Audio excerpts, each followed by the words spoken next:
Laruan ng kahirapan, Part 1. Oo, kung tatanungin nyo, may mga laruan na kami ng kahirapan. Tulad na lang ng sipit. Oo, sipit. Kinukuha namin sa sampayan ng papa ko at mama ko. Okay? Actually, ang tawag ko talaga sa kanila ay mami at daddy. Okay, gets na? Okay, proceed na tayo sa true story. Oo, sipit. Kinuha namin doon sa may sa sampayan. Alam niyo na siguro kung kanino. Kasi kakasabi ko lang. Yon, kinuha na namin yung sa may sampayan. Tapos, pag sipitin nyo lang yon. Isipit nyo yung sipit sa isang sipit.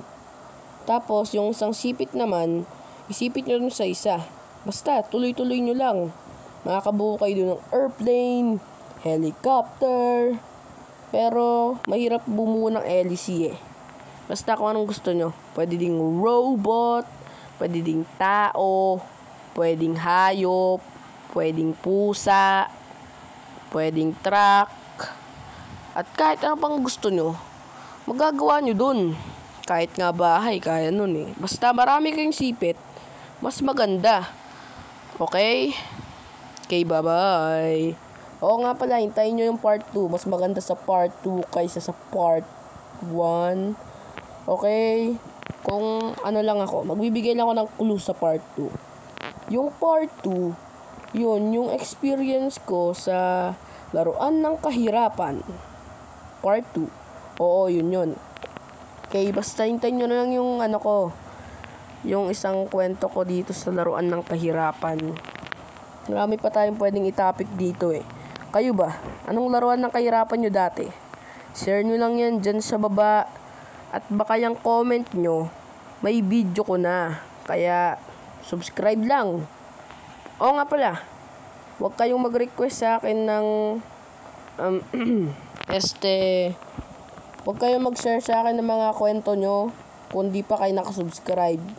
Kasi, dapat sasabihin nyo sa may dulo nung kwento nyo na, Kuya, ganito po kwento ko. Dati po, yung laruan ko po na ganyan. Sobrang hirap talaga ng ganyan. Ayun. Tapos, kailangan yung lagay dun sa bandang dulo na hashtag JeroCalitesYT at done na po ang subscribe. Subscribe na po. Yun, ilagay nyo yun para mapansin ang comment nyo. At pag wala yung nakalagay na nakasubscribe na po ako, edi ko yun papansinin. Pagpasensyahan nyo na ako medyo Basta mag-subscribe muna kayo. Wala pa nga tayong 100k. Bye-bye. Gusto ko sa future 100k na.